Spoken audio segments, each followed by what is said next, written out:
નમસ્કાર વિદ્યાર્થી મિત્રો, ગુજરાતી જ્ઞાનની યુટ્યુબ ચેનલમાં આપ સૌનું હાર્દિક સ્વાગત છે। વિદ્યાર્થી મિત્રો, આજના વિડીયોમાં આપણે પેરિસ પેરા ઓલિમ્પિક 2024 વિશે કેટલાક ઇમ્પોર્ટન્ટ ક્વેશ્ચન જોવાના છીએ। તો ચાલો આજનો વિડીયો શરૂ કરીએ અને જોઈએ પેરિસ પેરા ઓલિમ્પિક 2024 વિશે કેટલાક important question. Question number 1, Paris para Olympic 2024માં ભારત પદક તાલિકામાં કયા સ્થાને રહ્યું છે? તો વિદ્યાર્થી મિત્રો, પેરિસ પેરા ઓલિમ્પિક 2024માં ભારત પદક તાલિકામાં 18મા સ્થાને રહ્યું છે। ભારતે કુલ 29 મેડલ જીત્યા છે, જેમાંથી ગોલ્ડ મેડલ 7, સિલ્વર મેડલ 9 અને બ્રોન્ઝ મેડલ 13 જીત્યા છે। Question number 2, Paris para Olympic 2024માં કયો દેશ પદક તાલિકામાં ટોપ પર રહ્યું છે? તો વિદ્યાર્થી મિત્રો, પેરિસ પેરા ઓલિમ્પિક 2024માં ચીન દેશ પદક તાલિકામાં ટોપ પર રહ્યું છે। ચીને 220 મેડલ જીત્યા છે, જેમાંથી 94 ગોલ્ડ મેડલ, 76 સિલ્વર મેડલ અને 50 બ્રોન્ઝ મેડલ જીત્યા છે। ક્વેશ્ચન નંબર 3, પેરિસ ઓલિમ્પિકમાં અવની લેખરાએ કઈ રમતમાં ગોલ્ડ મેડલ જીત્યો? તો વિદ્યાર્થી મિત્રો, પેરિસ ઓલિમ્પિકમાં અવની લેખરાએ નિશાનેબાજી રમતમાં ગોલ્ડ મેડલ જીત્યો છે। વિદ્યાર્થી મિત્રો, અવનીએ 10 metre air rifle standing SH1 ઇવેન્ટમાં ગોલ્ડ મેડલ જીત્યો। અવનીએ 2024માં ભારત માટે પ્રથમ મેડલ પણ જીત્યો। અવનીએ 249.7 અંક સાથે મેડલ જીત્યો। અવની લેખરા પેરા ઓલિમ્પિક ઇતિહાસમાં 2 ગોલ્ડ મેડલ જીતવાવાળી પહેલી ભારતીય બની ગઈ છે। 2020 અને 2024માં ગોલ્ડ મેડલ જીત્યા। ક્વેશ્ચન નંબર 4, પેરા ઓલિમ્પિક ગેમ્સમાં મહિલાઓની 100 મીટર T35 રેસમાં કોણે બ્રોન્ઝ મેડલ જીત્યો? તો વિદ્યાર્થી મિત્રો, પેરિસ ઓલિમ્પિક ગેમ્સમાં મહિલાઓની 100 મીટર T35 રેસમાં પ્રીતિ પાલે બ્રોન્ઝ મેડલ જીત્યો છે। મહિલાઓની 200 મીટર રેસમાં બ્રોન્ઝ મેડલ જીત્યો। પ્રીતિએ 100 મીટર રેસમાં પણ બ્રોન્ઝ મેડલ જીત્યો છે। ટ્રેક એન્ડ ફિલ્ડ ઇવેન્ટ્સમાં 2 મેડલ જીતવાવાળી પહેલી ભારતીય મહિલા એથ્લીટ બની છે પ્રીતિ પાલ। ક્વેશ્ચન નંબર 5, પેરા બેડમિન્ટન મહિલા એકલ SU5 ઇવેન્ટમાં સિલ્વર મેડલ જીતવાવાળી પહેલી ભારતીય મહિલા કોણ બની? તો વિદ્યાર્થી મિત્રો, પેરા બેડમિન્ટન મહિલા એકલ SU5 ઇવેન્ટમાં સિલ્વર મેડલ જીતવાવાળી પહેલી ભારતીય મહિલા થુલુસ્મતી મુરુગેસન બની છે। યાદ રાખજો વિદ્યાર્થી મિત્રો, Thulasimathi Murugesan. Question number 6, para Olympic રમતોમાં મેડલ જીતવાવાળા પ્રથમ ભારતીય કોણ હતા? તો વિદ્યાર્થી મિત્રો, પેરા ઓલિમ્પિક રમતોમાં મેડલ જીતવાવાળા પ્રથમ ભારતીય મુરલીકાંત પેટકર હતા। Question number 7, Paris para Olympic games 2024માં ભારતના સેફટી મિશન કોણ છે? તો વિદ્યાર્થી મિત્રો, પેરિસ પેરા ઓલિમ્પિક ગેમ્સ 2024માં ભારતના સેફટી મિશન સત્યપ્રકાશ સાંગવાન છે। ક્વેશ્ચન નંબર 8, પેરિસ પેરા ઓલિમ્પિકમાં ભારતીય દળ કેટલી રમતોમાં સામેલ થયા? તો વિદ્યાર્થી મિત્રો, પેરિસ પેરા ઓલિમ્પિકમાં ભારતીય દળ 12 રમતોમાં સામેલ થયા છે। ક્વેશ્ચન નંબર 9, પેરિસ પેરા ઓલિમ્પિકમાં ભારતની મોના અગરવાલે કયો મેડલ જીત્યો? તો વિદ્યાર્થી મિત્રો, પેરિસ પેરા ઓલિમ્પિકમાં ભારતની મોના અગરવાલે બ્રોન્ઝ મેડલ જીત્યો છે, જે 10 મીટર એર રાઇફલ SH1 ઇવેન્ટમાં જીત્યો છે।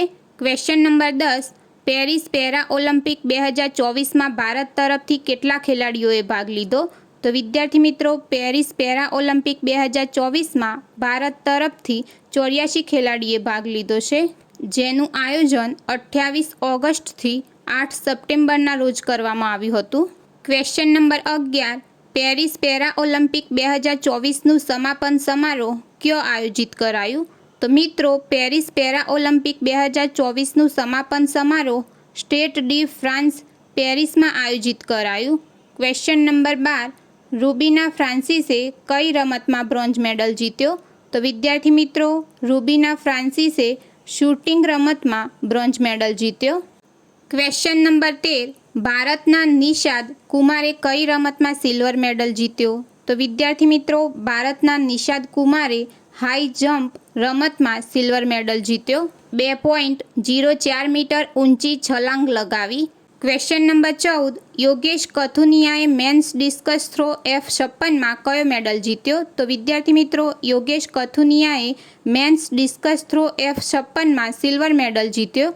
યોગેશે 42.22 મીટર થ્રો ફેંક્યો. ક્વેશ્ચન નંબર 15, પેરા ઓલિમ્પિક 2024 ગેમ્સનું આદર્શ વાક્ય શું છે? તો વિદ્યાર્થી મિત્રો, પેરા ઓલિમ્પિક 2024 ગેમ્સનું આદર્શ વાક્ય ગેમ્સ વાઇડ ઓપન છે. ક્વેશ્ચન નંબર 16, વર્ષ 2024માં પેરા ઓલિમ્પિક ગેમ્સનું કયું સંસ્કરણ યોજાયું? તો વિદ્યાર્થી મિત્રો, વર્ષ 2024માં પેરા ઓલિમ્પિક ગેમ્સનું 17મું સંસ્કરણ યોજાયું. Question number 17, Paris para Olympic 2024 ઉદ્ઘાટન સમારોહ કયો આયોજિત થયું? તો વિદ્યાર્થી મિત્રો, પેરિસ પેરા ઓલિમ્પિક 2024 ઉદ્ઘાટન સમારોહ place de la Concorde square પેરિસમાં આયોજિત થયું. યાદ રાખજો વિદ્યાર્થી મિત્રો, Place de la Concorde square Paris. Question number 18, Paralympic રમત 2024ના ઉદ્ઘાટન સમારોહમાં ભારતીય દળના ધ્વજવાહક કોણ હતા? તો વિદ્યાર્થી મિત્રો, પેરાલિમ્પિક રમત 2024ના ઉદ્ઘાટન સમારોહમાં ભારતીય દળના ધ્વજવાહક સુમિત અંતિલ અને ભાગ્યશ્રી જાદવ હતા. ક્વેશ્ચન નંબર 19, હાલમાં ભારતીય પેરા ઓલિમ્પિક સમિતિના અધ્યક્ષ કોણ છે? તો વિદ્યાર્થી મિત્રો, હાલમાં ભારતીય પેરા ઓલિમ્પિક સમિતિના અધ્યક્ષ દેવેન્દ્ર ઝાંઝરિયા છે. ક્વેશ્ચન નંબર 20, ભારતીય પેરા ઓલિમ્પિક સમિતિની સ્થાપના ક્યારે થઈ? તો મિત્રો, ભારતીય પેરા ઓલિમ્પિક સમિતિની સ્થાપના 1992માં થઈ હતી, જેનું મુખ્યાલય ન્યૂ દિલ્હી ખાતે આવેલ છે. ક્વેશ્ચન નંબર 21, ભારતીય પેરા ઓલિમ્પિક ટીમના આધિકારિક એક્સિબિલિટી પાર્ટનર કોને બનાવ્યા? તો વિદ્યાર્થી મિત્રો, ભારતીય પેરા ઓલિમ્પિક ટીમના આધિકારિક એક્સિબિલિટી પાર્ટનર સ્વયંને બનાવાયા. ક્વેશ્ચન નંબર 22, સમર ઓલિમ્પિક રમત 2028નું આયોજન ક્યો થશે? તો વિદ્યાર્થી મિત્રો, સમર ઓલિમ્પિક રમત 2028નું આયોજન લોસ એન્જલિસ USAમાં થશે. Question number 23, Paris para Olympic 2024માં કેટલી રમતોને સામેલ કરાઈ છે? તો વિદ્યાર્થી મિત્રો, પેરિસ પેરા ઓલિમ્પિક 2024માં 22 રમતોને સામેલ કરાઈ છે. Question number 24, Paris para Olympic ખેલ 2024નું શુભંકર શું છે? તો વિદ્યાર્થી મિત્રો, પેરિસ પેરા ઓલિમ્પિક ખેલ 2024નું શુભંકર પેરાલિમ્પિક ફ્રીઝ છે. ક્વેશ્ચન નંબર 25, ભારતીય પેરા ઓલિમ્પિક સમિતિના વર્તમાન મહાસચિવ કોણ છે? તો વિદ્યાર્થી મિત્રો, ભારતીય પેરા ઓલિમ્પિક સમિતિના વર્તમાન મહાસચિવ જયવંત ગુડુ હમનવાર છે. ક્વેશ્ચન નંબર 26, 2026માં વિન્ટર પેરા ઓલિમ્પિક રમતોનું આયોજન ક્યો થશે? તો મિત્રો, 2026માં વિન્ટર પેરા ઓલિમ્પિક રમતોનું આયોજન મિલાનો કોર્ટિના ઇટાલીમાં થશે. ક્વેશ્ચન નંબર 27, પ્રથમ પેરાલિમ્પિક રમતોનું આયોજન ક્યારે કરાયું? તો વિદ્યાર્થી મિત્રો, પ્રથમ પેરાલિમ્પિક રમતોનું આયોજન 1960માં કરાયું. Question number 28, Tokyo para Olympic games 2020માં ભારતે કેટલા મેડલ જીત્યા? તો વિદ્યાર્થી મિત્રો, ટોક્યો પેરા ઓલિમ્પિક ગેમ્સ 2020માં ભારતે ગોલ્ડ મેડલ 5, સિલ્વર મેડલ 8 અને બ્રોન્ઝ મેડલ 6 જીત્યા. તો વિદ્યાર્થી મિત્રો, આજના વિડીયોમાં આપણે પેરિસ પેરા ઓલિમ્પિક 2024 વિશે કેટલાક ઇમ્પોર્ટન્ટ ક્વેશ્ચન જોયા. તો મિત્રો, જો તમને આજનો વિડીયો પસંદ આવ્યો હોય તો વિડીયોને લાઇક કરો, તમારા મિત્ર ગ્રુપમાં શેર કરો અને આવા બીજા વિડીયો જોવા માટે ગુજરાતી જ્ઞાનની યુટ્યુબ ચેનલને સબસ્ક્રાઈબ કરો.